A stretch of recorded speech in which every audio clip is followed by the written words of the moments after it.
There's a very, very, very strong school of therapy that's integrated in most treatment programs that talks about stages of change, how people change. And I see some people are aware of that model.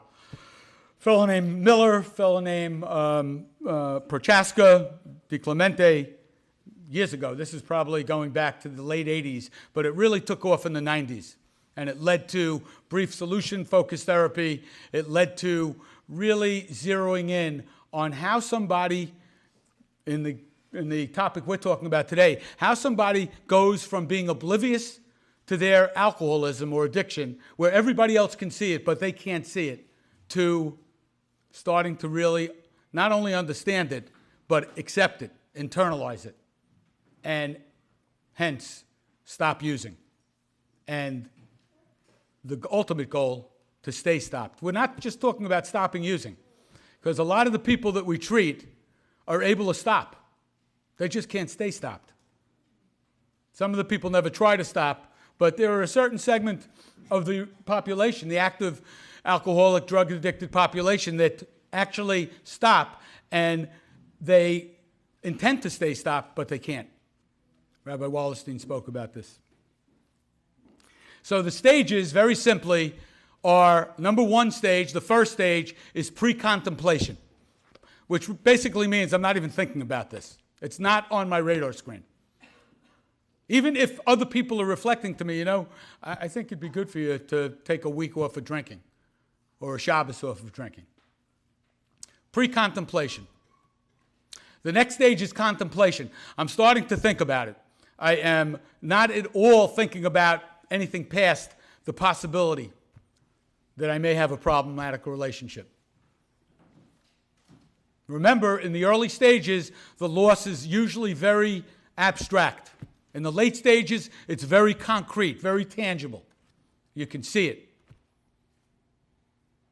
How do you measure loss of self-esteem? Especially when people, and particularly alcoholics and addicts, are so well-versed in transcending that addiction, in compartmentalizing the addiction, in rationalizing that addiction, in excusing it. The third stage of the changes of stage is preparation. I'm past contemplating. I'm now starting to prepare and learn what to do.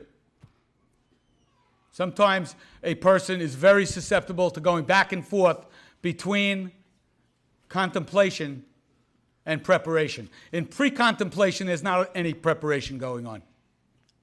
It's off somebody's view. The preparation is very scary, because what the person starts to come face to face with is the idea, I'm not going to drink and drug anymore. Finally, in the action stage, a person prepares and gets certain skills.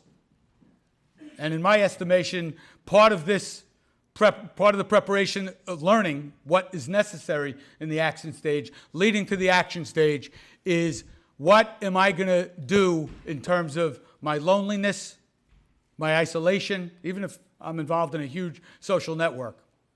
Often people that are suffering from alcoholism before they've stopped using are alone, alone, alone. And the amount of people around them is irrelevant. What am I going to do when I start to have cravings? What am I going to do when I start to go through withdrawal? And I'm not just talking about physical withdrawal. I'm talking about what we called in the rehab post-acute withdrawal syndrome. What's going to happen there? How am I going to get chizuk? How am I going to get identification? How am I going to get support to make it through the day? You've all heard Alcoholics Anonymous, Narcotics Anonymous are a day-at-a-time programs, and if a day at a time is too long, it becomes a half a day at a time, and it then becomes an hour at a time if a half a day is too long. The only way that one gets from this action phase to maintenance is by stringing together days of abstinence. And days of abstinence, of not using, are very different if they're in a recovery context versus if they're in a dry context. Being dry really means just not using. It's not growing. Recovery is about growth. Recovery is about being able to connect with people and to start to turn this around. These stages of change, what do you think about them as they relate to the concentration camp, as they relate to Viktor Frankl's model, his experience? Was there any opportunity for contemplation and pre-contemplation? This was a situation, this was a phenomenon of intense oppression. How did people get to Viktor Frankl's place? How did they get to the place that he got to? Where did that come from? Where is the spirituality developed from? Where does the meaning come from? Meaning in life, and what I'm going to suggest is another paradox, and the recovery culture is filled with paradoxes. But I'm going to suggest the first step. What the founders took from the Oxford movement, which, by the way, was a Christian movement that was totally taken from bits and pieces from the Old Testament, from Yiddishkeit, and this powerlessness over, you fill in the blank. There are a bajillion 12-step programs. They all have the same 11 steps after the first step. And the first step is the same, except for one word generally. And that word for AA is alcohol. For Narcotics Anonymous, it's narcotics. For Overeaters Anonymous, it's food. For gamblers, it's gambling.